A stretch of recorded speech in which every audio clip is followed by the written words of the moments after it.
मातृत्व और पितृत्व की जिम्मेदारी, इसे गंभीरता से लिया जाना चाहिए। गुरुदेव के वांग्मय में एक उदाहरण बहुत सुंदर आता है कि संत ईसा से एक बार किसी महिला ने पूछा कि बच्चे की शिक्षा दीक्षा कब से प्रारंभ करें। तो संत ईसा ने कहा, बच्चे के गर्भ में आने के 100 वर्ष पूर्व। वो बहुत चक्की रह गई। 100 वर्ष पूर्व जिस बच्चे का अस्तित्व ही नहीं होता कि उसकी शिक्षा दीक्षा कैसे। लेकिन सत्य तो यही था, 100 वर्ष पूर्व जिस बच्चे का अस्तित्व नहीं होता उसकी नींव तो उसके दादा परदादा के रूप में पहले ही पड़ जाती है। दादा परदादा के जीन्स जब पीढ़ी दर पीढ़ी आने वाली पीढ़ियों में ट्रांसफ़र होते हैं तो उसके साथ उनके गुण, कर्म, स्वभाव, संस्कार, कुसंस्कार, आदतें, सब कुछ आने वाली पीढ़ी में निरंतर जाता चला जाता है। और इन जीन्स में यदि सुधार किया जाए, आगे बढ़ने वाले जीन्स में यदि सुधार किया जाए तो एक गुड क्वालिटी जेनेटिक पूल का निर्माण होता है। इसी को कुलीन परंपरा कहते हैं। हम कहते हैं ना कि ये खानदान बहुत अच्छा है, इनका कुल बहुत अच्छा है। तो जब ये जीन्स में सुधार कैसे करें, ये विधा है गर्भोत्सव संस्कार की। राजा रघु, अज, दिलीप, ऐसी कितनी पीढ़ियों ने तप किया, तब कहीं जाकर के उस कुल में भगवान राम का जन्म हुआ। महर्षि वेद व्यास की 5 पितामह पीढ़ियों ने तप किया, कठोर तप किया, तब कहीं जाकर के उस पीढ़ी में परम ज्ञानी महर्षि वेद व्यास का जन्म हुआ। स्वयं महर्षि वेद व्यास ने अपनी गर्भवती पत्नी को अपने द्वारा रचित श्रीमद् भगवत पुराण का गहन अध्ययन अपनी गर्भवती पत्नी को कराया, क्योंकि उनकी ये प्लानिंग थी कि उनकी आने वाली संतान, उनकी ये इच्छा थी कि उनकी आने वाली संतान पूरे विश्व में घर घर में भगवत गीता के ज्ञान को पहुंचाए। और उन्होंने गर्भ से अपनी पत्नी को अध्यापन कराया और परिणाम ये हुआ कि उनका जो पुत्र हुआ शुकदेव जी, उन्होंने भगवत गीता का ज्ञान जन जन तक पहुंचाया। ये प्लान्ड बेबी का जो कंसेप्ट है, ये कंसेप्ट कहीं विदेशों से नहीं आया है। आज विदेशों में प्लान्ड बेबी चल रही है और हम प्रभावित होते हैं। और हमारे ऋषि मुनियों के समय, प्राचीन समय में तो वर्षों क्या कई पीढ़ियों पहले से प्लानिंग चालू हो जाती थी कि कैसी संतान चाहिए। ऋषि कहोड़, माता सुजाता, इनकी इच्छा थी कि इनकी जो संतान हो बहुत ही महान विद्वान हो, बहुत विदुषी हो। इसके लिए माता सुजाता ने, वो स्वयं भी विदुषी थी, उन्होंने बहुत अध्ययन किया, अध्यापन किया, साहित्यों का अध्ययन किया, स्वाध्याय किया। और उनके पति और वो दोनों ज्ञान चर्चाओं में भाग लेते, वाद विवाद में भाग लेते और उसमें जीतते। कहोड़ ऋषि ने अपनी पत्नी को भरपूर ज्ञान दिया तो उनकी जो संतान हुई अष्टावक्र जी, आप सभी जानते हैं कि उनके ज्ञान की कोई तुलना नहीं थी। राजा जनक जी ने उनको अपने गुरु के रूप में स्वीकार किया था। परम ज्ञानी हुए अष्टावक्र जी, और जन्म के बाद उन्होंने अष्टावक्र गीता की रचना की जो जगत प्रसिद्ध हुई। ऐसे कई उदाहरण प्राचीन समय के। भगवान श्री कृष्ण और माँ रुक्मणी ने स्वयं 12 वर्षों तक कठोर तप किया, तब कहीं जाके संतान की जिम्मेदारी उन्होंने ली और प्रद्युम्न जैसी श्रेष्ठ संतान को जन्म दिया। भगवान राम को अपने गर्भ में लाने के लिए मनु और शत्रुपा ने कई जन्मों का तप किया, तब दशरथ और कौशल्या के रूप में जन्म लिया, तब उनके गोद में भगवान राम शिशु रूप में खेल पाए। तो ये जो प्लान्ड बेबी का कंसेप्ट है, ये हमारे भारत का प्राचीन कंसेप्ट है। कई कई पीढ़ियाँ इसमें प्लानिंग करती थी, तब कहीं जाके ऐसी संतानें जन्म लेती थी। लेकिन मध्यकाल में ये परंपरा लुप्त हो गई, पीढ़ियाँ गलत रास्ते पर जाने लगी, परिणाम हम सबके सामने हैं। लेकिन आज का जो समय है, जिस बेला में हम और आप जी रहे हैं, और उससे भी सौभाग्यशाली बात है हम और आप इस समय की महत्ता को समझ भी रहे हैं कि ये युग संधि की बेला है, सतयुग के आगमन की बेला है, परिवर्तन काल का समय चल रहा है। मतलब ये बहुत ही फर्टाइल समय है, उपजाऊ समय है। भूमि उपजाऊ होती है तो अच्छी फसल पैदा होती है, ये तो समय ही उपजाऊ है। इस समय यदि अच्छे बीज बो दिए जाएंगे तो सतयुग का आगमन जल्दी होगा। तो इस समय हम लोग कार्यकर्ता के रूप में, परम पूज्य गुरुदेव के बच्चे के रूप में और युग निर्माणी के रूप में सतयुग के आगमन के लिए अपनी महत्वपूर्ण भूमिका निभाने के लिए यहाँ पर बैठे हुए तैयार हैं कमर कस के। तो इस समय कमी किस बात की है? बस आवश्यकता इस बात की है कि इस ज्ञान को हम जन जन तक पहुंचा दें। लेकिन कैसे? यदि आधुनिक युग की बात करें तो क्या आज के समय में ये संभव है? आज की पीढ़ी बोलेगी कि भाई कई पीढ़ियां हमारी तप नहीं कर सकी, नहीं की, कई जन्मों के प्लानिंग हमारे यहाँ नहीं हुए, तो क्या हमारे घर में श्रेष्ठ और सुसंस्कारी संतान जन्म नहीं ले सकती? बिल्कुल ले सकती है। लेकिन इसके लिए अब फिर हम आज की भाषा में बात करते हैं, चलो आज की पीढ़ी के लिए। लेकिन इसके लिए गर्भोत्सव संस्कार के 1000 दिन के पैकेज को यदि आज की पीढ़ी फॉलो करे तो निश्चित तौर पर मन चाहे गुणों वाली संतानों को जन्म देने की वो ताकत रखती है। वो 1000 दिन कौन से हो सकते हैं? वो है माँ के गर्भ में आने के पूर्व, मतलब गर्भ धारण करने के पूर्व का 3 महीना, और गर्भ धारण करने के बाद 9 महीने, और बच्चे के जन्म के बाद 2 से 3 साल का समय। ये 1000 दिन होते हैं। ये बहुत सुनहरा अवसर होता है। इस समय बच्चे के पूरे जीवन की प्लानिंग की जा सकती है, प्रोग्रामिंग की जा सकती है, उसके सबकॉन्शियस की, अचेतन की प्रोग्रामिंग की जा सकती है। उसके बाद जीवन भर आपको उतनी मेहनत नहीं करनी पड़ेगी। अब निर्णय आपका है कि क्या आपको जीवन भर मेहनत करना है या इन 1000 दिन में मेहनत करके मनचाही संतान को प्राप्त करना है। तो क्यों भाई 3 महीने पहले क्यों? ऐसी क्या बात है? 3 महीने पहले इसलिए क्योंकि माता, भावी माता और पिता के, ध्यान से सुनिएगा, इसको समझिएगा, वैज्ञानिक तथ्य, जर्म सेल से जो गैमेट्स निकलते हैं, मतलब पुरुष में शुक्राणु और महिला में अंडाणु जो कहते हैं, वो जो निकलते हैं जिससे भ्रूण का निर्माण होता है, वो जब जर्म सेल से निकलते हैं तो उसके परिपक्व होने की, मैच्योर होने की जो अवधि होती है वो 3 माह की होती है। और इस अवधि में भावी माता पिता का जैसा चिंतन, चरित्र, व्यवहार, दिनचर्या या आदत होगी, चाहे उसको सिगरेट पीने की, शराब पीने की, लेट तक सोने की गलत आदतें होगी, या फिर उसमें कुछ अच्छी आदतें होंगी जिसमें योग, ध्यान, प्राणायाम, साधना, स्वाध्याय, ये सारी अच्छी दिनचर्या को फॉलो करता हो, तो ये जो आदतें हैं, इसका छाप, इसकी जो छाप है उस परिपक्व होते अंडाणु और शुक्राणु पर, जर्म सेल्स के जो गैमेट्स निकले हैं उस पर पड़ जाती है। इसी को जीनोमिक इम्प्रिंटिंग बोलते हैं।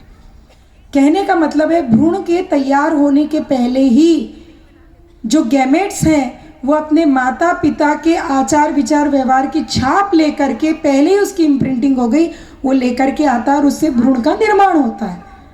मतलब पहली छाप, पहले संस्कारों का बीज तो वहीं से पड़ गया जहाँ भ्रूण तैयार ही नहीं हुआ था। उसके बाद जब भ्रूण तैयार होता है तब माँ 9 महीने उसे किस तरह का वातावरण देती है, किस तरह की दिनचर्या वो जीती है, कैसा उसका आदत व्यवहार है, सब कुछ उसकी छाप उसके ऊपर पड़ती है।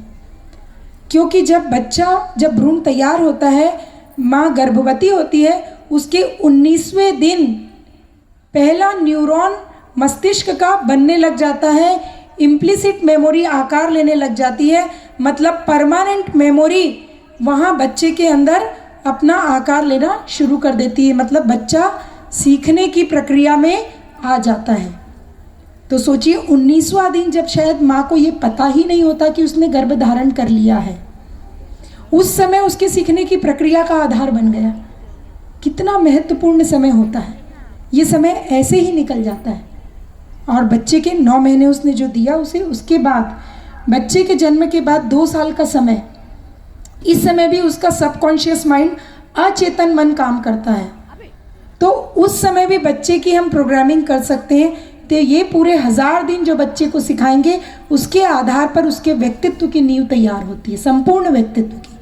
तो इस तरीके से यदि माँ जागरूक हो जाए, 3 महीने पूर्व की भी प्लानिंग कर ले, तो वो मनचाही संतान को प्राप्त करने की क्षमता रखती है। और यहाँ जो हमारे कार्यकर्ता भाई बहन बैठे हुए हैं, इन्होंने इसके लिए, आप सब जो बैठे हैं, आपने बहुत भरकस प्रयास किया है, जन जन तक इस ज्ञान को पहुँचा है। ऋषियों ने दे दिया संस्कार, परंपरा, परम पूज्य गुरुदेव ने उन्हें पुनर्जागृत कर दिया, सारा ज्ञान हमको दे दिया, सारा भोजन बन के तैयार है, केवल परोसने की बारी हमारी है। और आपने पहुँचाया भी है, और उसी का परिणाम है कि आज की युवा पीढ़ी बहुत हद तक माँ की पाठशाला के द्वारा हमसे जुड़ चुकी है, हम सभी कार्यकर्ताओं से जुड़ चुकी है और निरंतर 9 महीने की कक्षाएं उनको मिल रही है और वो इस चीज़ पर विश्वास भी कर रही है क्योंकि इसमें वैज्ञानिक आधार देकर हम लोग समझा रहे हैं। और जो उनकी संतान हो रही है, पिछले 6-7 वर्षों से हम सभी काम कर रहे हैं, और जो उनकी संतानें हो रही है उनके जो वीडियो हमको मिल रहे हैं, मैं समय समय पर ग्रुप में डालती भी रहती हूँ, आप लोग देखते भी होंगे। उनके जो वीडियो मिल रहे हैं वो अकल्पनीय है। बच्चा रो रहा है और माँ गायत्री मंत्र लगाती है तो बच्चा चुप हो जाता है। एक वीडियो तो अभी ऐसा आया है कि बच्चा रो रहा था, माँ ने नाद योग लगाया क्योंकि उसने 9 महीने नाद योग की साधना की। माँ ने नाद योग लगाया और वंदनी माता जी का जो प्रारंभ में वक्तव्य चलता है कि इस ब्रह्मांड में एक दिव्य नाद गुंजरित हो रहा है, जो माता जी ने संदेश दिया है नाद योग के पहले, उसको सुन के ही बच्चा चुप हो गया। मतलब माता जी की आवाज़ भी वो गर्भ से पहचानने लग गया। कितनी बड़ी बात, कितना बड़ा काम आप लोग कर रहे हैं। आप सोचिए, कुम्हार के चाक पे गीली मिट्टी चढ़ी है, उसको आप कढ़ाई बनाना चाहो, मटका बनाना चाहो, कटोरी बनाना चाहो, जो चाहे कर सकते हो। वो बन के पक के बाहर आ गया, फिर उसके आकार को बदलना चाहो तो बदला जा सकता है क्या? एक प्रयास किया जा सकता है, सुंदर उसको सजाया जा सकता है, उसको आकर्षित बनाया जा सकता है, प्रेजेंटेबल तैयार किया जा सकता है, वो भी जरूरी है। लेकिन सही काम कहाँ होगा, कहाँ उसका ज़्यादा प्रभाव पड़ेगा? जब वो कुम्हार के चाक में चढ़ा हुआ है। ऐसे युग निर्माणी बच्चे माँ के गर्भ से तैयार किए जा सकते हैं। और चूंकि यहाँ कार्यकर्ता बहनें बैठी, इसलिए कक्षा शुरू करने के पहले मैं बताना चाहूँगी कि आप लोगों के प्रयास से 80% ऐसी युवा बहनें, पढ़ी लिखी बहनें माँ की पाठशाला से जुड़कर गर्भ संस्कार के नियमों का पालन कर रही है, जो गायत्री परिवार से जुड़ी भी नहीं है, जानती भी नहीं है। वो बहनें सुबह आत्मबोध की साधना कर रही है, वो बहनें मंत्र लेखन कर रही है, वो बहनें तुलसी में जल चढ़ा रही है, उषा पान कर रही है, सूर्य को अर्घ्य दे रही है, कहीं कहीं हवन भी कर रही है घरों में, मंत्र और युग संगीत और अच्छे अच्छे संगीत सुनते हुए भोजन का निर्माण कर रही है। टीवी देखते हुए भोजन नहीं कर रही है, योग ध्यान प्राणायाम कर रही है, नाद योग तो जरूर कर रही है, तत्वबोध की साधना कर रही है, स्वाध्याय कर रही है। और क्या चाहिए? कल आदरणीय श्यामा दीदी ने यहाँ पर बताया कि युग निर्माणी बहनों को, कार्यकर्ता बहनों को कैसी दिनचर्या जीनी चाहिए, यही सब चीज़ें तो बताइए। तो ये चीज़ें हमारी वो गर्भवती बहनें कर रही हैं जो गायत्री परिवार से जुड़ी भी नहीं है। ये हम हवा में बात नहीं कर रहे हैं, आप इस बात के साक्षी हैं, हम इस बात के साक्षी हैं, क्योंकि हम लोग व्हाट्सएप ग्रुप के माध्यम से, ऑनलाइन ऑफलाइन क्लासेस के माध्यम से उन गर्भवतियों से लगातार जुड़े हैं। और केवल वो बहनें एक नया परिवार, गायत्री परिवार से इन क्रियाओं के माध्यम से जुड़ रहा है। जब वो इतना 9 महीना करेगी तो क्या वो उसकी आदी नहीं हो जाएगी? उसके बाद उसका बच्चा तो गर्भ से सीख रहा है, तो युग निर्माणी पौध तो गर्भ से तैयार हो रही है।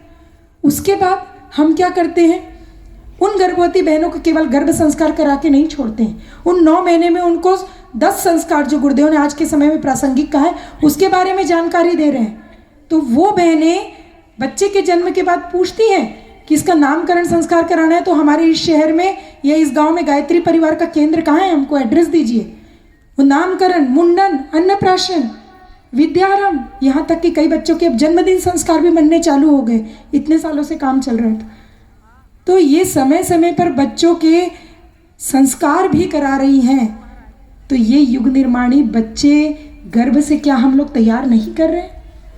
कर रहे हैं ना। ये आप लोगों की मेहनत का परिणाम है। और मुझे कहते हुए बहुत अच्छा लग रहा है कि इस कार्य में हमारे छत्तीसगढ़ का बहुत अच्छा नाम शांति कुंज में भी हो रहा है, और हमारी छत्तीसगढ़ की बहनें बहुत अच्छा इस विषय में कार्य भी कर रही है, और इसके परिणाम भी बहुत अच्छे आ रहे हैं।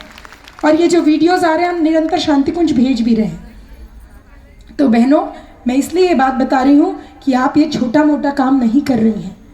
आने वाली मजबूत श्रेष्ठ पीढ़ियों के निर्माण का कार्य कर रही हैं।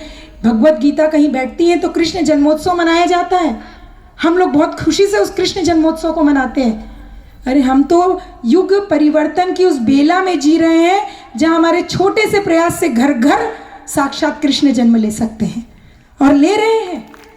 उस बेला में हम जी रहे हैं और हम माध्यम बन रहे हैं। ये सौभाग्य हमको मिल रहा है, कितनी बड़ी बात है।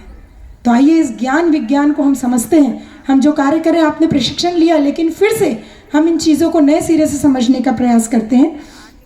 आओ गढ़े संस्कारवन पीढ़ी, यहाँ आपको स्क्रीन में दिखाई देगा।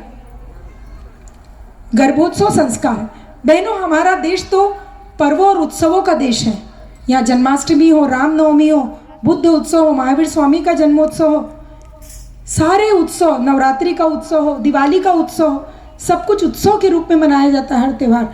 फिर गर्भ में आने वाले बच्चे का उत्सव क्यों नहीं? जैसे नवरात्रि का 9 दिन बहुत पवित्र होता है, वैसे गर्भावस्था का 9 महीना भी बहुत पवित्र होता है, बहुत श्रेष्ठ होता है। इस समय, नवरात्रि के समय हम देखते हैं कि हम पाटा बिछाते हैं, कलश की स्थापना करते हैं, देवी का आवाहन करते हैं। माँ का गर्भ तो स्वयं एक कलश का रूप धारण कर लेता है।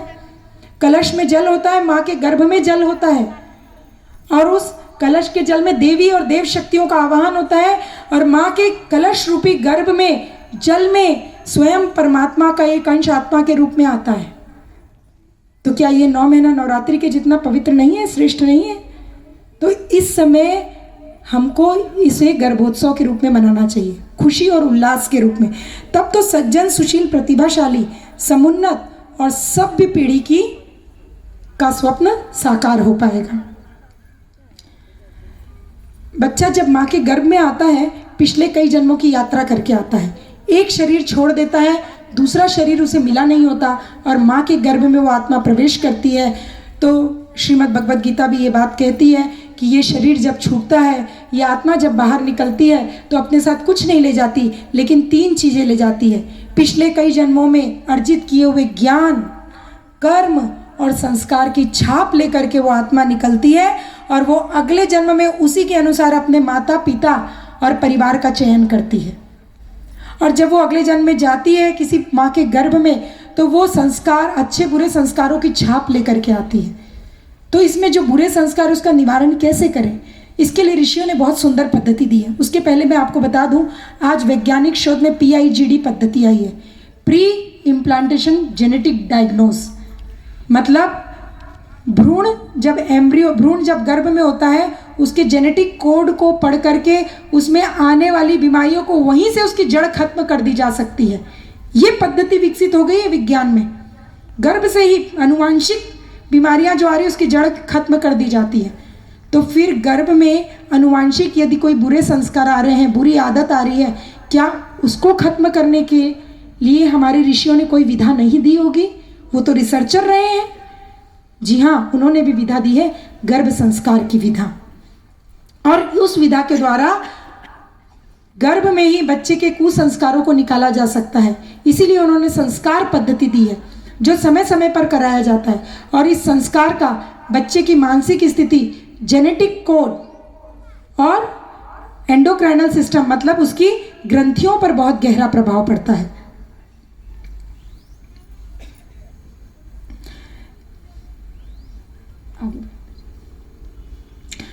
बच्चा जब माँ के गर्भ में होता है तो उसका 90% अचेतन मन काम करता है। अचेतन मन की ग्रहणशीलता बहुत ज़्यादा होती है।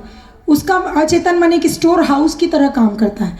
यानी माँ क्या कर रही है, किस तरह के वातावरण में जी रही है, पिता का व्यवहार कैसा है, परिवारीजनों का व्यवहार कैसा है, कैसे बातचीत करते हैं, कैसी दिनचर्या जीते हैं, कैसी भावनाएं होती है, वो सब कुछ उसके अचेतन मन में स्टोर हो जाता है और उसी के अनुसार उसका व्यक्तित्व बनता है। बच्चा माँ के गर्भ में CCTV कैमरे की तरह होता है। आपको कल यहाँ बार बार बोला गया ना, आप CCTV कैमरे की नज़र में हैं, सावधान। तो जब बच्चा माँ के गर्भ में आ जाए तो घर में बड़ा बड़ा पोस्टर लगा लीजिए कि पूरा परिवार CCTV कैमरे की नज़र में है, सावधान हो जाए। क्योंकि वो बच्चा पूरी चीज़ें, सबकी गतिविधियाँ कैच कर रहा है और वो सब कुछ बाद में उसके व्यवहार में दिखाई देगा। और जब बच्चा जन्म ले लेता है तो 2 से 3 साल के बाद उसका अचेतन मन 10% काम करता है और चेतन मन 90% काम करता है। उस समय उसकी ग्रहणशीलता उतनी अधिक नहीं होती। इसलिए जो सिखाना है माँ के गर्भ से ही सिखाया जा सकता है। इस विधा को जाना था सुभद्रा ने, तो उसने अभिमन्यु को अपने पिता, अपने पति अर्जुन के द्वारा जो चक्रव्यूह भेदन की विधा थी वो उन्होंने ध्यान से सुना और अपने बच्चे को गर्भ से ही सिखा दिया। आपने कभी सोचा है कि अभिमन्यु जब माँ के गर्भ से निकला, उसने चक्रव्यूह तोड़ने की उस विधा के बारे में न कभी सुना और न कभी ऐसी कोई चर्चा हुई, केवल गर्भ में सुना था। लेकिन 16 साल बाद जब कुरुक्षेत्र में वैसी परिस्थितियां बनी तो अभिमन्यु को वो चीज़ें याद आ गई कि मैंने कहीं सुना था और उसके आधार पर उसने चक्रव्यूह को तोड़ दिया। ही सत्य घटना